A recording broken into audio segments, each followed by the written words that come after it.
Hello and welcome to the Fuel, Run, Recover podcast, where we are now in our third season of helping everyday runners fuel better, run smarter, and recover faster so you can reach your full performance potential. I'm your host, Stephanie Natchuk, dietitian, running coach, twin mom, and fellow runner too.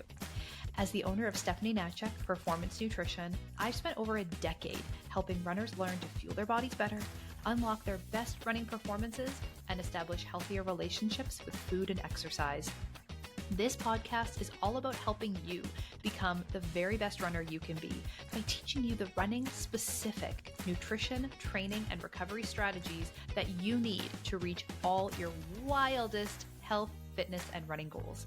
If you're ready to reconnect with your love of running, join me each week as I share my best advice, interview guest experts, and talk to everyday runners who are conquering their goals by tapping into the power of performance nutrition, with a side of some myth busting too. And if you're looking for even more tips, resources, and strategies for runners, you can find me on Instagram at Steph the Runner's Dietitian or by visiting www.stephanienatchuk.com. All right, let's dive into today's episode.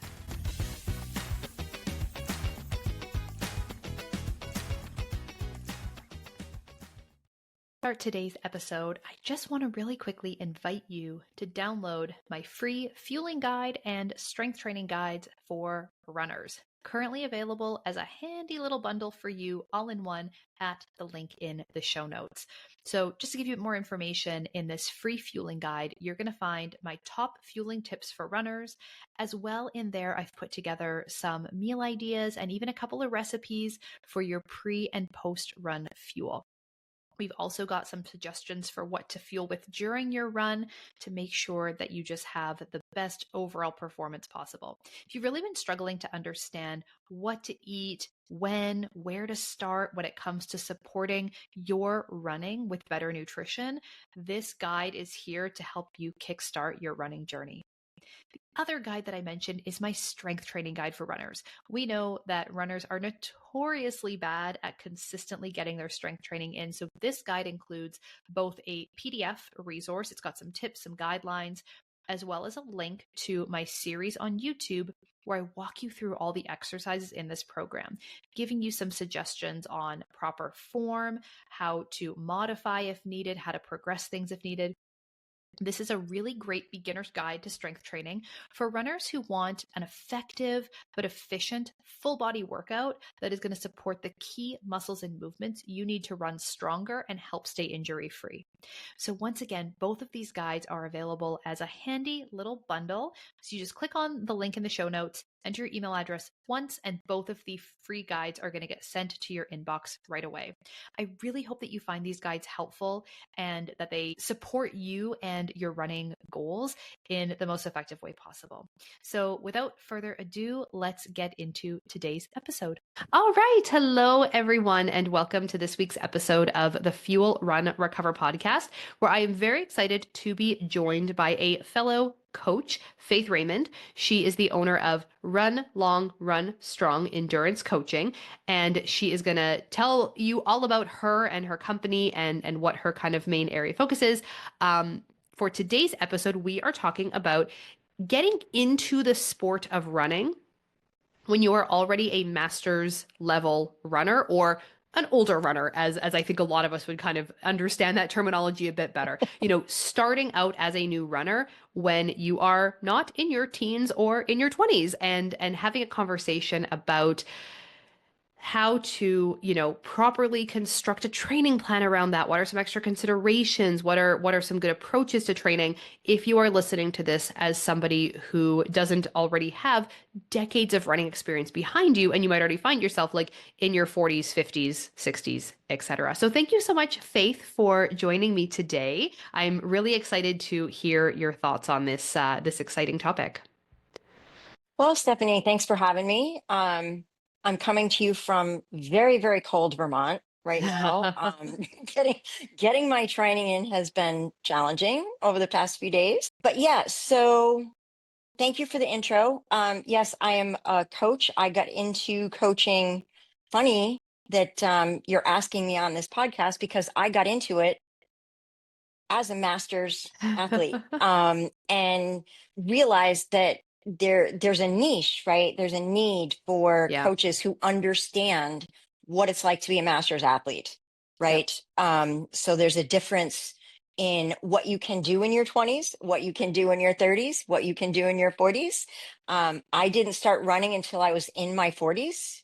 So, but I did come from a very active background. I was very active in like softball and cheerleading and things of that nature in high school. I've been riding horses since I was 7 years old. So I have a very strong background in that. And when I retired my last equine partner back in, I don't know, it was around 2010 maybe. I was looking for something else to do that would keep me out in the woods, keep me outside.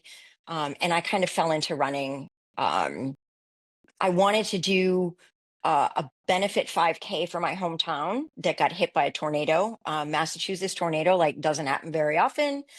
So they were doing a benefit to raise money for people who had lost things. And I was like, oh, I can run a 5K. Well, it's not as easy as you would think when you don't have a running background. But I fell in love with the sport and just, it kind of just grew from there. I started running, yeah, it was like 2011. I did my first marathon in 2013. I did my first ultra in 2015 and my first 100 miler in 2017. And during that journey, I had worked with a couple of different coaches, and I became very aware that there was a need to have people working with people in my demographic, Yeah. right? Yep. Because things are so different. And my husband's like, well, why don't you become a coach then? Why don't you do it? Cool. Um, and yeah, so that was kind of the impetus to me entering the space. Yeah, yeah. I love that. And I think, as coaches, so like there's such an art and a science to coaching. And for me, where I'm at in my life right now, like I just had my first kids, about 14 months ago.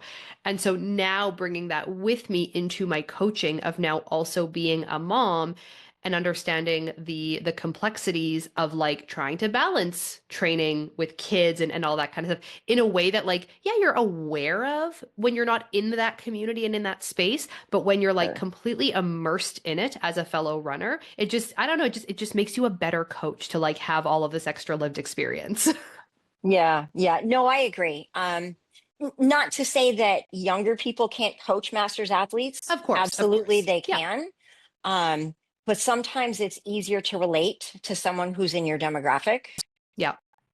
Yeah, So, and for anybody who currently works with me that is a master's runner, I love working with you, so you don't have to leave me for someone else. I mean, you can if you want to, but like, we're not saying that you should only work with people who are just like you in of every way. course, of But course. I do think there's a ton to be learned, as coaches from just having more life experience. The Yeah. longer you do something, the better you get at it. So yeah, that's really cool. So I this is a bit off topic, but I do also want to hear more about the races that you've done. Going from like struggling through your first 5K to tackling, did you say 100 miler was your Hmm. longest? Yeah. Yep. So what sort of appealed to you about ultra running and what kind of got you interested in going beyond just your standard kind of road racing? Because I'm slow, right? No, That's a seriously, very valid because answer. yes, because you know, for most people, when you get into running, you generally enter the road racing space, Yep. right? Um, and as you make that journey, the 5K, the 10K, the half, the marathon, the holy grail is the Boston Marathon, right? Everyone wants to run the Boston Marathon. So after running probably 8 or 9 marathons and ending up in about the same finish time, it was usually between like 4:13 and 4:25. Hmm. My Boston qualifying time was 4 hours. So it Okay. became clear to me that that was not going to happen unless I went off a cliff. Hmm. So I was like, you know what? instead of beating my head against the wall and doing the same thing over and over and over and not having fun doing it anymore, if I'm not going to get faster, I'm going to go longer. Right. Yeah, yeah. And I mean, like trail racing, I mean, generally speaking, the vast majority of ultra races take place on trails. There's a Correct. few like 50K kind of road events that you'll find, but I've never seen anything longer than a 50K. Yeah, you've Oh, done, yeah, we have one in Connecticut. you Yeah. do? Okay. How long Yeah. is it? They have a 50K, a 50 mile, and a 100K. Road race. Yes. Wow. I don't suggest it. Um, I've done the 50 mile a couple of times, Yeah. using it as a qualifier for 100-mile Okay. races. I could, Okay. 'cause you have to have a 50 mile in a certain time frame. Oh, got it. Um, Yeah, so and better that than something that's very like technical trail race where, yeah, but it's painful. Like it's not a lot of fun, you Yeah. know. No kidding. Um, I don't recommend the race is wonderful. I Yeah. absolutely love the race director. I love the community. And like I said, it was right in, I used to live in Connecticut, so it was very close. Yeah. Um, but boy, oh boy, you better be ready for some pounding and the camber on the road, right? Yeah. Yeah. Yeah. Just Yeah. grueling, hey? Yeah. Yeah, but you're right. That's why most of them are on trails. That's what a lot more Yeah. fun that way. Yeah, totally, totally. And just in general, like I mean, unless you are at that elite level, like if you're kind of gunning for that podium spot, I mean, most of the ultra runners that I work with are really they're out there for the enjoyment of it. They're out there for the experience of it. They're out there to do this particular event. And I think it's a space where you can just get away from times because race to race, like comparing one 50K to another 50K, depending on the terrain that you're running on, I mean, one of them could take you like say 4 hours and the other one could take you Sure. 9 hours, but it's the same Sure. distance you covered. And that's just one of the nice things about trail racing Yes. and ultra racing. But Yeah. anyway, when I before I knew, and for a lot of people listening, like the definition of a master's athlete, um, because when I think of like a master's athlete, I think of like a really good athlete. Like there's something like Yeah. mastery of the sport. And maybe that's where the term originally comes from, is like by the time you get to that level, age-wise, you've been doing this for decades. And so you are at that Sure. level of mastery. Maybe, I don't know. But anyway, what is the definition of a master's athlete? When can we call ourselves master's athletes? I'm going to say the same thing we as coaches always say, it depends. Right? No, but seriously, I think a lot of people think they hear the term masters and they think like 50, 60, Yeah. right? In reality, for example, like we start to lose muscle mass at, what, 3 to 8% per year in our 30s. And men start to lose their testosterone, like that starts to plummet in their 30s and 40s. And women enter perimenopause usually in their mid 40s, Hmm. right? So I think people need to understand that that master's term may come a lot earlier in life stages than they think. Then by like age race category. Correct. Correct. And so if they start thinking of themselves earlier in their life as and guess what? I wear it like a badge of honor. I'm going to be 60 years old next Saturday. Okay. I'm Amazing. happy about where I am in my life. I Yes. don't think there's anything wrong with embracing life stages. Yep. Right. So if they can kind of wrap their mind around that and be okay with being in that life stage earlier than they thought they would be, I think it's easier to start heading off some of the problems at the past, right? Okay. Doing things like adding the resistance training that we need to hang on to our muscle mass, changing how we're eating so we can hang on to that muscle mass. Most women start to put on that um, the extra weight, if you will, in the 5 years leading up to perimenopause. So even before they realize they're going through that life change. Hmm. So if you can embrace the resistance training, the proper fueling, things of that nature earlier, I think you're going to be better off. Yeah, yeah, absolutely. And not seeing it as like, okay, now I'm old and my performance is going to start to suffer, but Right. instead it's like, okay, I can't maybe get away with things that I could in my 20s. Sure. Let's train and think about the future and how I'm going to continue to be an athlete until I'm in my 60s, 70s, 80s, Yeah. etc. Yeah. Yeah. And that's, something that you alluded to in your intro, right? Like the difference between if you're getting into it at a later age versus if you have years of experience. So if you have years of experience, you're probably going to look at things in a different way than if you're coming to it later in life, right? So, for example, I said I didn't start running until I was in my late 40s, mid 40s, and I didn't start doing 100 milers until I was in my 50s. Yeah. um, and I've done 400 milers, um, two at one race and two at another, so I can compare those results, right? Because they're on the same course. Temperature, air temperature may be a little bit different, but by and large, all the factors were kind of the same. And I'm getting PRs on the same course, right? So because I came to it later in life, I'm probably not seeing, I'm still having that diminishing returns with regards to, yes, I probably have less muscle mass or my VO2 max is a little lower, all these other things, but I'm still on an upward trajectory because I Mhm. came to it later in life. So that's something that I think a master's athlete who's been a runner or been active in whatever sport all their life, they're going to have to kind of embrace that yes, their performance may start to drop, but it doesn't mean you can't enjoy the sport still. Yeah. There's many, many ways to gauge performance and progress instead of just what's on your watch.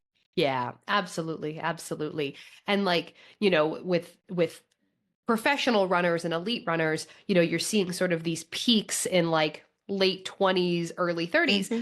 But I mean, some of these really impressive times have been coming from athletes who are pushing the envelope in what we would typically consider, older age. And Right. some of these runners aren't getting into, you know, distance running or, professional distance running until they are already into their 30s. And then they still have lots of time to go in terms of where Right. that real kind of peak performance is. So, would you say like, okay, the sort of overall assumption everyone says like, oh, after you turn 30 or 40 or whatever, it's kind of Hmm. all downhill. Would you say that for someone who comes into the sport relatively untrained in their 30s or 40s, that that is true? Or because you're starting from essentially zero, like there's plenty of room to go up in terms of performance and everything like that? Because it's not like Yeah. you've had these decades of training that you can only continue to climb so high. Yeah. So again, very difficult to answer, right? Because everyone is individual and it Yeah. always depends on maybe what else is going on in your life Yeah. outside of running and training and that sort of thing. But no, I think by and large, I think everyone has the ability to continue to progress in their sport, Yeah. right? Whether they come to it late, whether they've been in their sport for many, many years, there's always ways to progress. Yes. And like I said, those ways aren't always measured on the watch. Sometimes they are. Yeah. Like people worry about VO2 max diminishing, right, after age 30. And that is true. But as you and I both know, especially in the trail and ultra world, VO2 max doesn't mean a whole lot. It Not is no. not it's not a predictor of who's going to be on the podium. Um, you know, most of us need to focus on what we can do to use the most of that, the fraction of the VO2 max, right? And that's where I think a lot of people make the mistake. And they think they wanted to increase their VO2 max to increase their performance when they really should be increasing their threshold, right? Hmm. To increase their performance. Yeah. And I think everyone, whether you're new to the sport or you've been in it for decades, if you're 20 years old or 50 years old, everyone with the exception of the pointy end of the stick, right? Your elite runners, everyone can improve in that area Yeah. and Yeah. see the results, in their race results. Yeah. Oh, 100%. It's so funny that you say that because in my online group program this week, the week that we're recording this, we just had a conversation in our live group coaching call, and it was about lactate threshold and specifically like developing that. And one of the points that I always like to drive home for my clients is like there is so much potential for the average runner to specifically focus on developing their skill around their lactate threshold.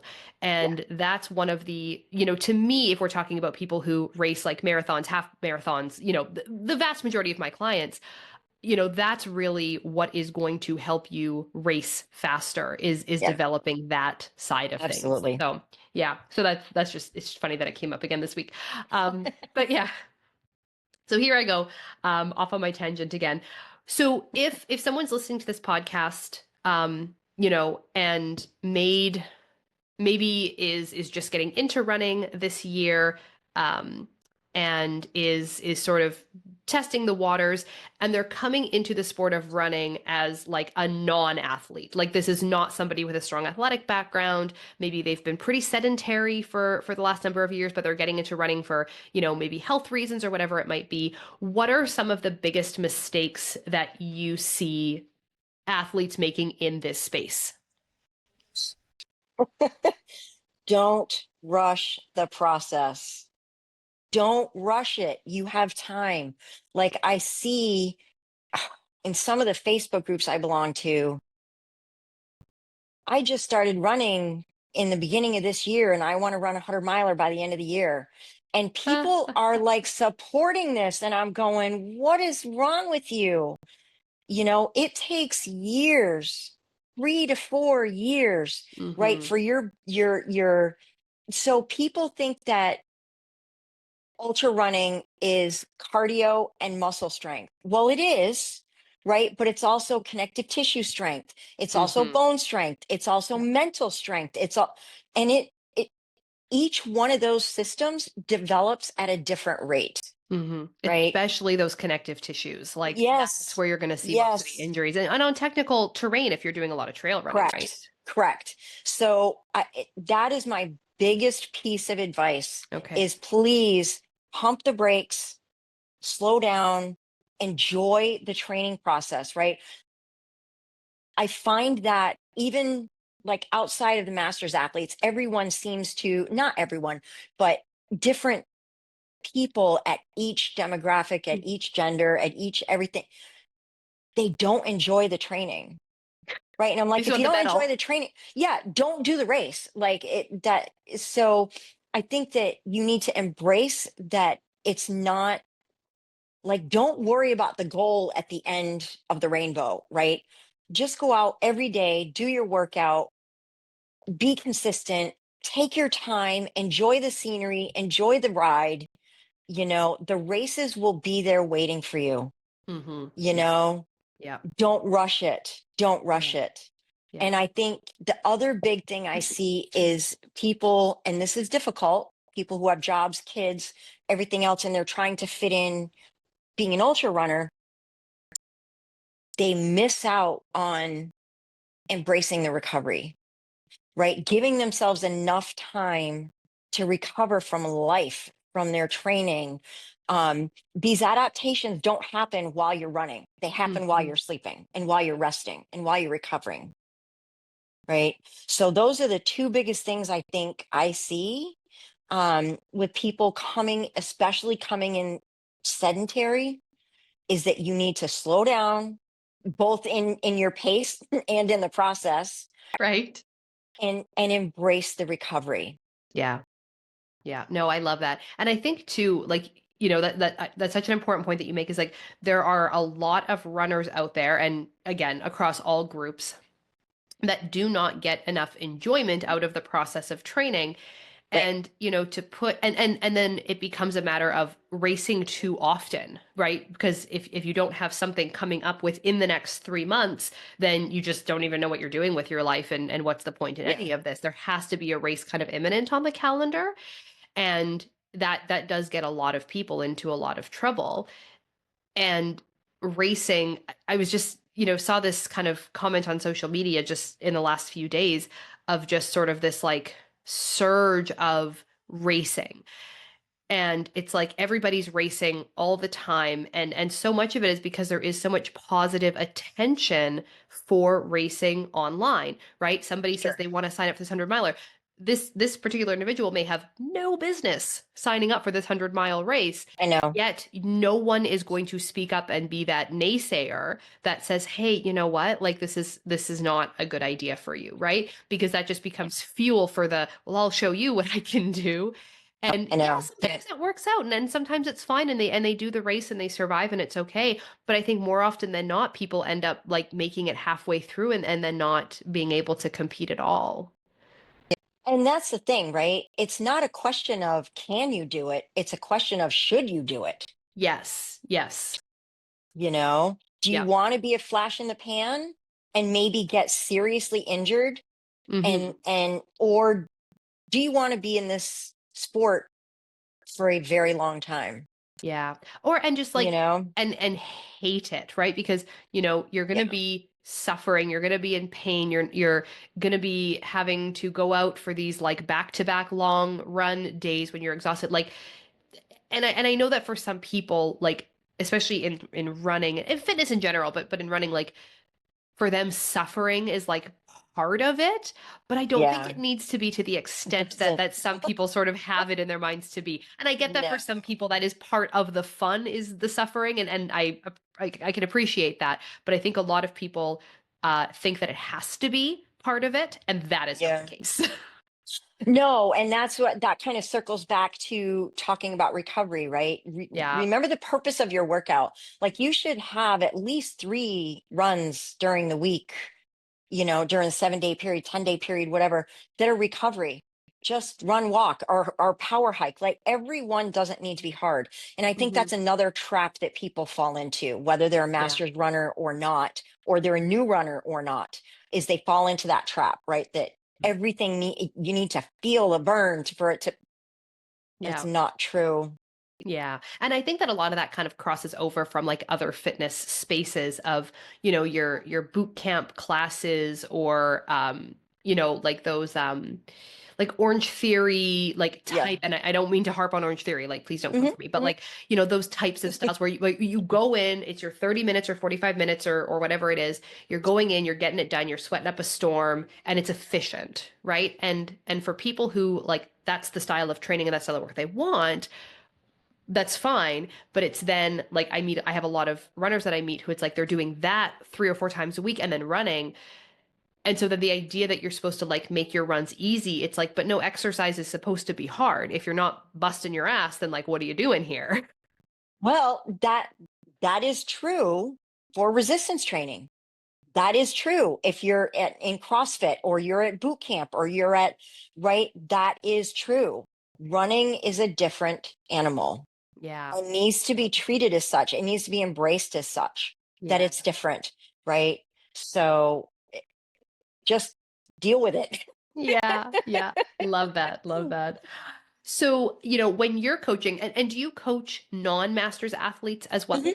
Okay. Yep. Oh, yeah. Yep. So, what are some of the like biggest considerations of training a master's runner versus a younger runner? Like, what are some of like the biggest differences that people should be aware of?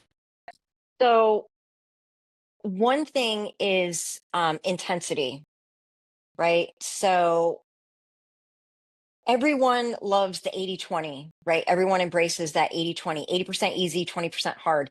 And that's great if you're a young person, right?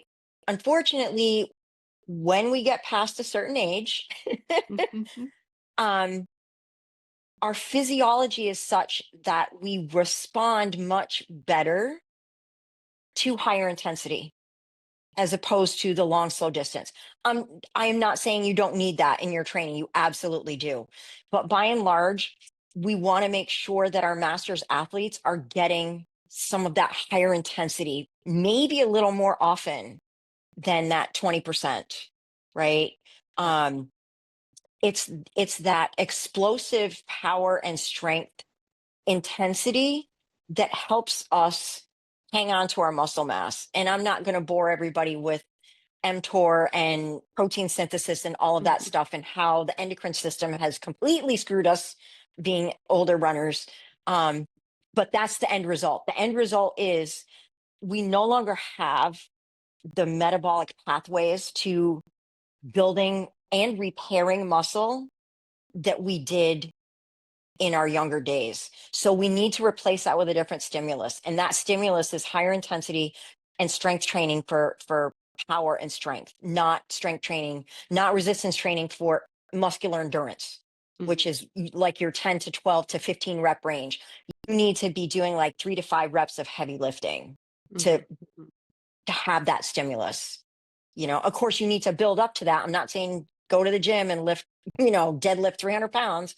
But that should be like your focus. That Yeah. should be what you're moving towards in your training. Some of the higher intensity stuff, whether it be tempo, fartlek, intervals, Mhm. track workout. I love track workouts.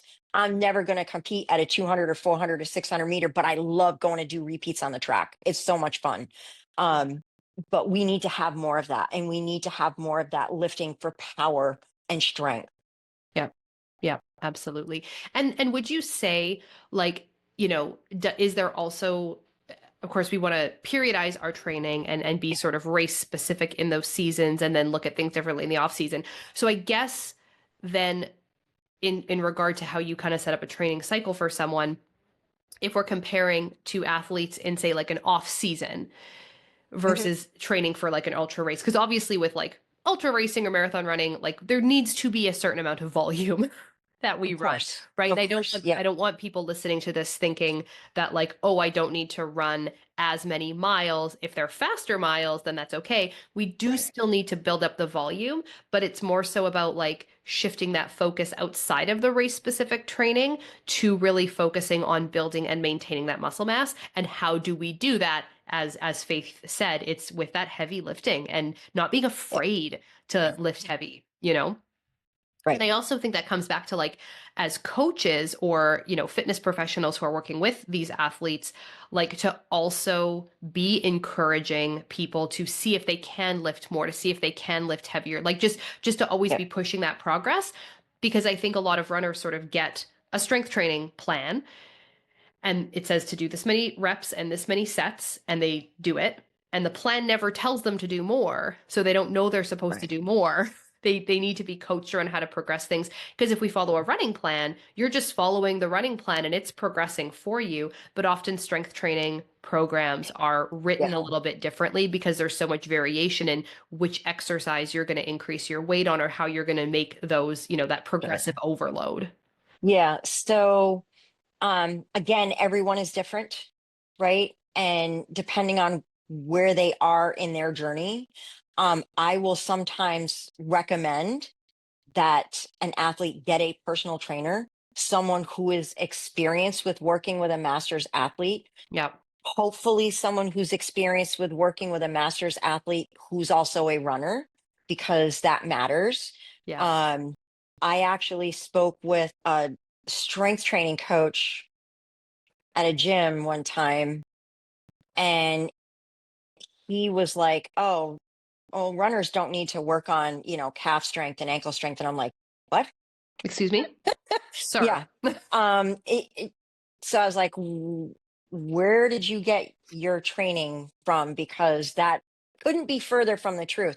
Yeah. So I That get, actually might be so the worst thing I've ever heard. I know, I know. So, my space, I stay in my lane, right? I am a run coach. Yes, I have a strength and conditioning certification, but it's not my passion. It's not my forte. Hmm. I know enough to answer questions. I know enough where I can create a training plan for my athletes that dovetails into their run training.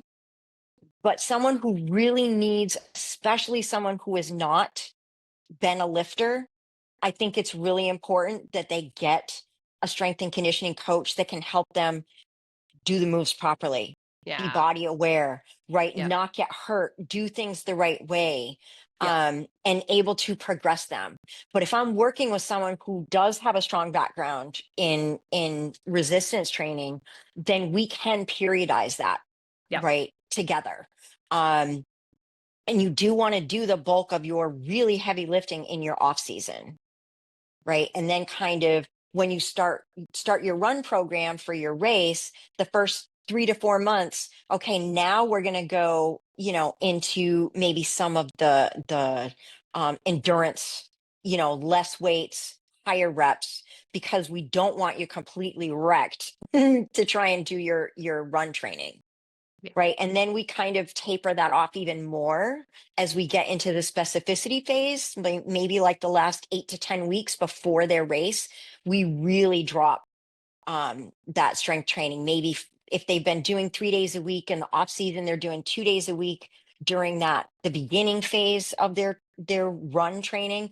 And then we might drop it down to, you know, 3 times every 2 weeks, right? So we'll put it in like a 10-day or a 14-day cycle and kind of alter it that way. So there's still, because you don't want to not do it, right? You, if you don't use it, you lose it. You don't want No, to not do the strength training, but you also don't want that to be compromising your sport and your absolutely. prep for the race. I hope that Exactly. answered your question. Yes, absolutely. Absolutely.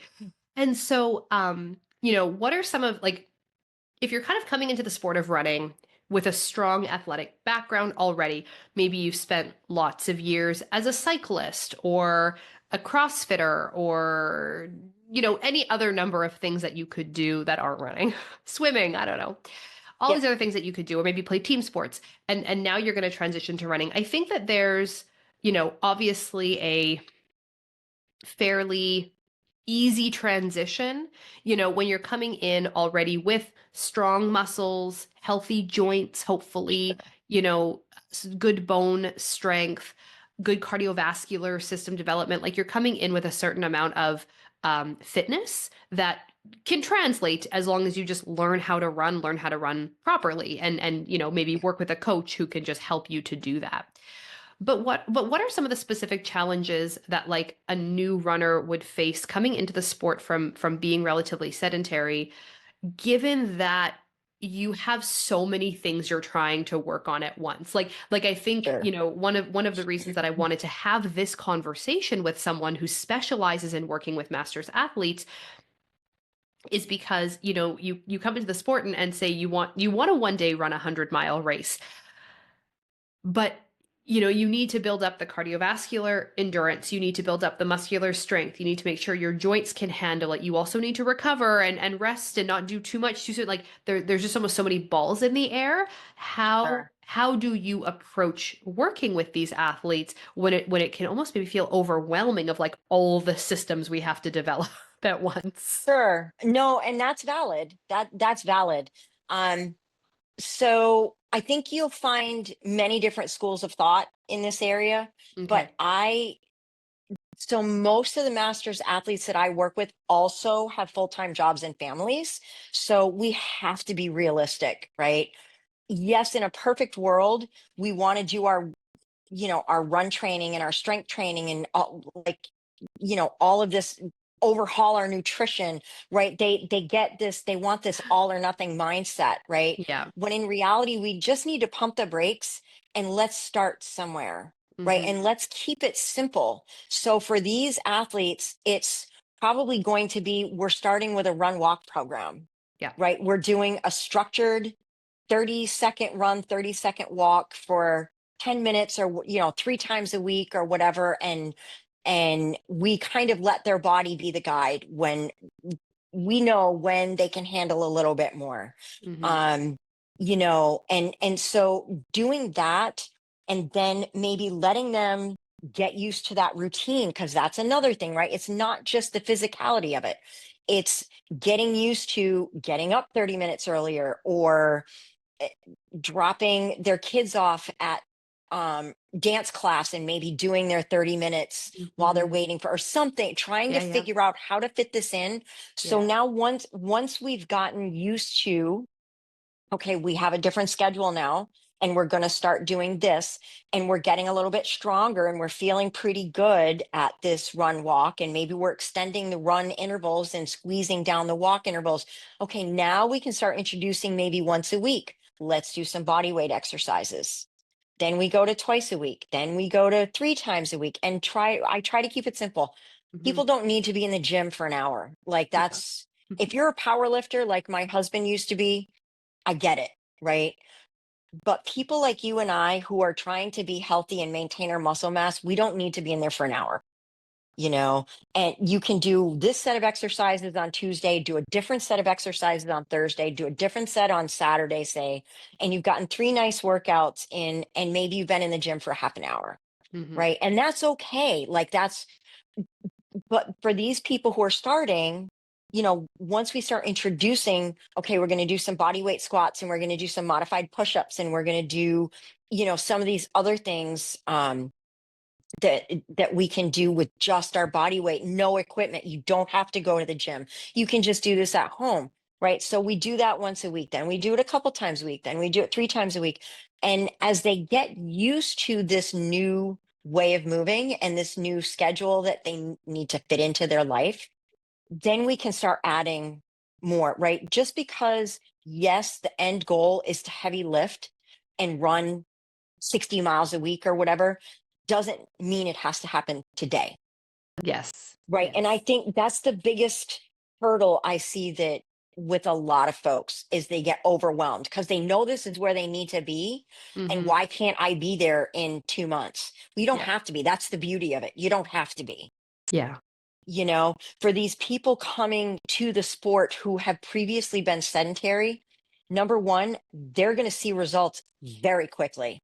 Like they're going to see a lot of progress in the strength. They're going to see a lot of progress in their cardio because they have so much room to grow.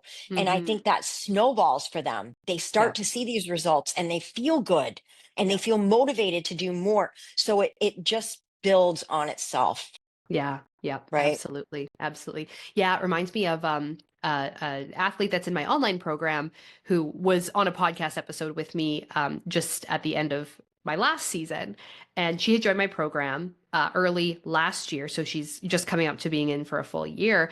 And she just did so well. She just getting into running for the first time. Previously had not been like previously hadn't been a runner. I don't think she had been very active before, maybe some years ago, but and her approach and her mindset was so wonderful because she started with a walk run program, and then her goal at 6 months into this was to run her first 5K. So it took her 6 months to build up to running a 5K, which most people are trying to run a 5K probably within 2 months. But she gave Right, herself right. tons, lots of time to build up to being able to comfortably run 5K.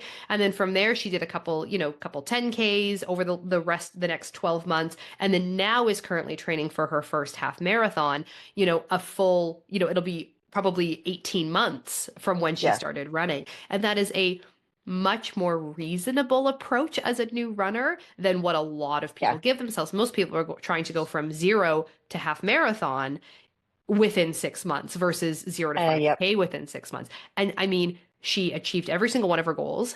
She had no significant injuries, nothing that made her need to take any time off from running. She did fabulously well. And she has been loving it, like Yeah, really enjoying the process and enjoying the journey. And it was just yeah, such a great example of like, this is exactly what you should do. Be exactly like Wendy. It was great.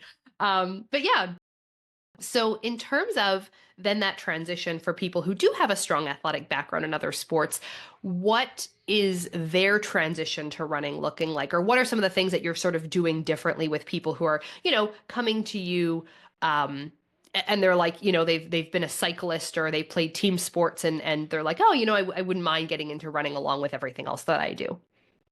so yeah. um Again, it depends. Right? Because if they're a cyclist or they're a swimmer, they're non-weight bearing, right? Mm-hmm. So that's a different consideration than someone who's coming from, say, baseball or soccer or rugby or, you know, a different team sport, even tennis, right? You're doing those multiplanar Yeah. movements and stuff, Yeah. right? So it depends on what their background is. So if they're coming from a non-weight bearing background, cycling, swimming, that sort of thing, it's it's very much a slow transition, Hmm. like a new someone who's coming from sedentary, Yeah. right? Hopefully that cyclist or swimmer has been doing strength training, so they're in a better space. They have more bone density, they have more muscular strength. Hopefully they've been working on the multiplanar um and compound movements, so it'll make that transition smoother. But there's so many factors that come into it, that, like, I don't have a one size fits all approach Yeah. to them. Someone who has a background in soccer or something of that nature is going to make a much better transition, and maybe we start them off a little higher on the tier. Yeah. They're not coming into like a structured run walk program, they're going right into maybe a running program. Yeah. um so yeah, that would be the biggest difference for me, is what is your background. Like, I had a Yeah. strong background in riding horses. That's non-weight bearing, right? I Yeah. mean, except your seat bones. So I had to be very careful Hmm. when I did that, when I made that transition, and I did not have a coach at the time.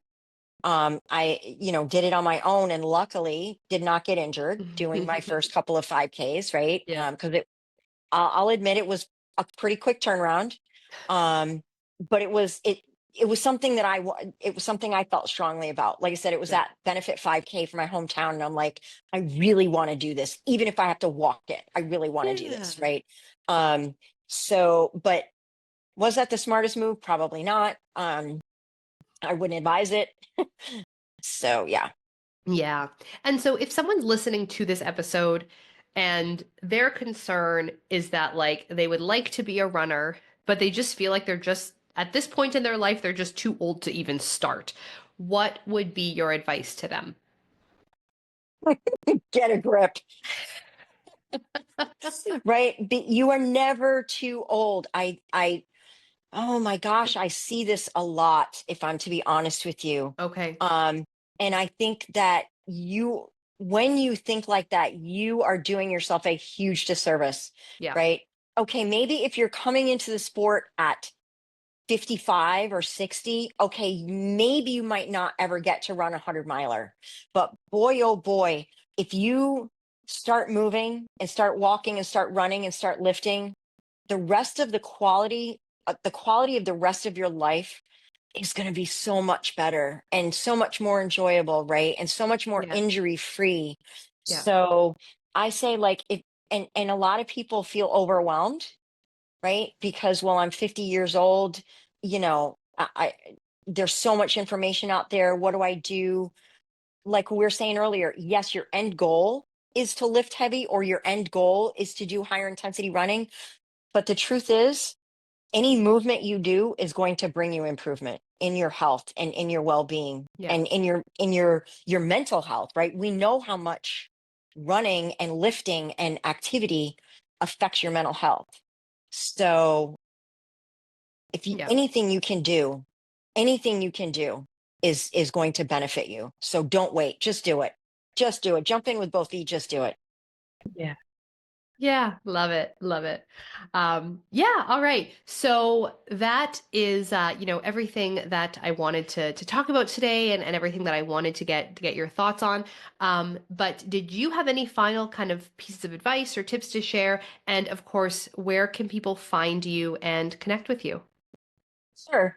I think the one last nugget I would like to leave your audience with, and this, it doesn't matter if you're a master's athlete or not, but it is especially important for master's athletes, is please, please, please, please don't.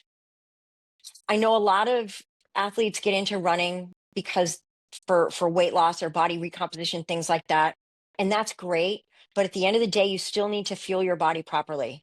Please, please don't fall into that trap, right? LEA and Red S is huge. There's a lot of research being done in the space now, because we've been become aware of Yeah. how much of a problem this is across the board. So please fuel yourself properly. If you're not sure, talk to a nutritionist who specializes in working with athletes, hopefully one that specializes in working with a master's athlete, so they can understand your unique needs for the demographic. But yeah, that is the other biggest thing that I think people, the trap they fall into is they're like, well, I want to lose a little bit of weight, or, I don't want to gain weight, so I'm Yeah. going to eat less. And that's true to a degree, but at this stage of our lives, we're doing ourselves a huge disservice by not giving our body the fuel that it needs. So Well, and it's I'm, that it's that twofold where we're dramatically increasing our exercise and dramatically dropping our intake down, right? Like and that's we're not good. heading the wrong direction both ways, where maybe if we didn't change our intake, but we increased our Sure. exercise, well, now we're in, a nice sort of 10% deficit that we're sort of aiming for here, as Yeah. opposed to now we're in like a 50% deficit. And then, yeah, of course our knees are going to hurt. Like, Well, and that's what I was going to say. If you're noticing that you're overly fatigued, I mean, you're Mhm. going to accumulate some fatigue, but if you just can't get out of your own way, Yeah. or if you're starting to get sick a lot, or if you're starting to accumulate these little niggling injuries, Yeah. chances are two things: you're not eating enough and you're not sleeping enough. Yeah. Yeah. So Absolutely. I know that's another whole rabbit hole to go down, right? Oh my goodness. Yes, absolutely. Absolutely. So yeah, so where can people find you and connect with you and, see more of like what you share and the type of athletes that you work with? Sure. So I'm on Facebook, Faith Raymond Strafach, and I will spell that for you. It's Strafach. That's my husband's last name. So that's where I am on Facebook. I also have a business page on Facebook, Run Long, Run Strong Endurance Coaching. I have a personal Instagram that's Confessions of a Runner Girl. And my business Instagram is Run Long, Run Strong Endurance. I do share, I'll be honest, I share most of my content on my personal Instagram, because I just don't want to be married to social media and posting everywhere. So you can follow my journey. I also do like coaching tips and stuff on my personal Instagram. So that's probably where you're going to get the biggest bang for the buck. All right. And I do have a website as well, that runlongrunstrong.com. All right. Well, thank you so much, Faith, for sharing your wisdom with us and helping us to understand, a bit more in depth about, where we, never give up. It doesn't matter what age you are to always, it's never too late to start. And also just knowing that like there is a difference in how we should train when we are masters runners, masters athletes, compared to when we're in our 20s. And really what I feel like it boils down to is just being more intentional and really sort of knowing what your goal is and what you're working towards and just Right. being clear about the steps together. When you're younger, I think you can just make a lot more mistakes and get away with it. When Yeah. you're older, Oh, you absolutely. can't, right? And this is nutrition and training both. So, helping us to kind of laser focus and zero in on things. And I really appreciate your time today. Yeah, it was a blast. Thank you for having me. All right, that is it for this week's episode of the Fuel Run Recover podcast. I hope that you, the listener, enjoyed it, learned a lot, and are ready to tackle your next running goal a little bit smarter. That's it for now. We'll catch you right back here next week. Bye for now.